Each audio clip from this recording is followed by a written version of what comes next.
Bonjour à tous, savez-vous réellement ce qu'est un coaster? Pour les plus passionnés, je pense que oui, mais une petite piqûre de rappel ne peut pas faire de mal. Tout d'abord, le mot coaster est une abréviation du mot roller coaster, un terme anglais qui peut se traduire par montagne russe ou grand 8 en français.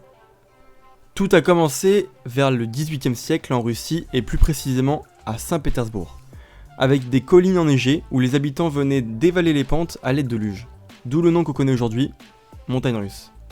Au fil du temps, les collines deviennent de plus en plus populaires et attirent les entrepreneurs qui y voient un gros potentiel à l'exportation vers d'autres pays. Ils développent l'idée et y intègrent des voitures et des rails pour créer un parcours. C'est là qu'on voit le tout premier coaster du monde, en France, à Belleville et sur Paris. C'était en 1812, mais à cette époque, il ne s'agissait pas encore de coaster avec un layout fermé, soit un parcours fermé.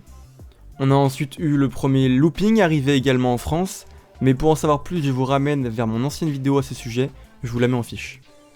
Après avoir déposé le premier brevet sur les montagnes russes en 1865, on voit apparaître de plus en plus de coasters dans le monde, avec le premier à circuit fermé, tel qu'on les connaît aujourd'hui en 1884 à Coney Island.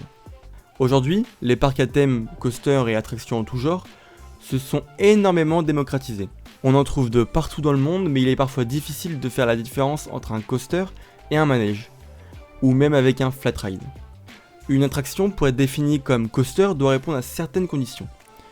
Déjà, avoir un train, mais aussi des roues, un moyen de propulsion, que ce soit lift, launch ou peu importe, des rails qui composent un circuit avec différentes courbures. Quand je dis ça, je veux parler par exemple des loops qu'on peut voir sur certains flat rides. On a bien un train, des roues et des rails, mais le circuit est seulement circulaire. C'est toujours la même courbe, donc ce n'est pas un coaster. En revanche, RC Racer à Disneyland Paris, lui en est un, car il a tous les critères que j'ai énumérés juste avant, et la courbure du rail varie tout en haut du coaster. On voit le rail se redresser pour redevenir droit, et donc il n'a pas une trajectoire seulement circulaire. Enfin bref, maintenant que l'on sait précisément ce qu'est un coaster, on peut se demander qui les construit, les conceptionne. Eh bien la plupart du temps, c'est des entreprises privées, des constructeurs. Bien que parfois il s'agit du parc lui-même, mais c'est très rare. Il en existe des tonnes, mais en général les plus connus sont Intamin, Bolliger & Mabillard, Vekoma ou encore Premier Rides. Chaque constructeur ont leur modèle à eux, leur type de coaster à eux, même si parfois on peut trouver des similitudes entre modèles de chaque constructeur. Toutefois, il existe tellement de types différents que ce serait bien trop long de tous les énumérer.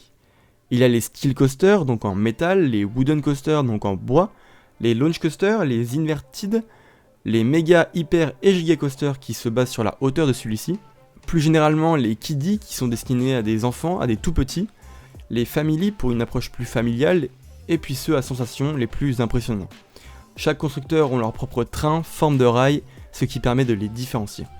Tout à l'heure j'ai précisé qu'un coaster devait être équipé de roues. Celles-ci jouent un rôle très important sur l'expérience de ride, et d'un point de vue technique aussi. Déjà un bogie qui s'accroche au train est composé de 3 types de roues.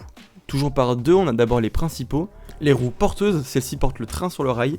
Il y a ensuite les roues latérales qui sont là pour empêcher le train de dérailler lors des virages. Et enfin les roues up-stop.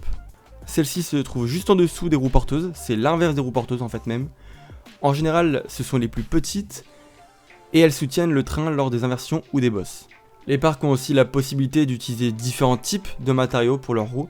Cela peut changer directement la vitesse du train. Les deux plus utilisés sont le caoutchouc et le nylon. Le caoutchouc donne souvent une couleur un peu jaunâtre au revêtement de la roue, qui permet de faire moins de bruit et chauffe bien moins que le nylon qui lui donne une couleur plutôt blanche et chauffe très vite en plus de faire un bruit très caractéristique.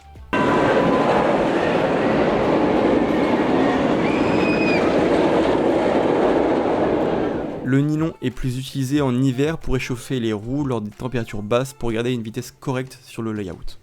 C'est à peu près tout ce qu'il faut savoir sur les coasters. Si j'ai oublié des choses, n'hésitez pas à me les faire savoir en commentaire. Sur ce, à la prochaine.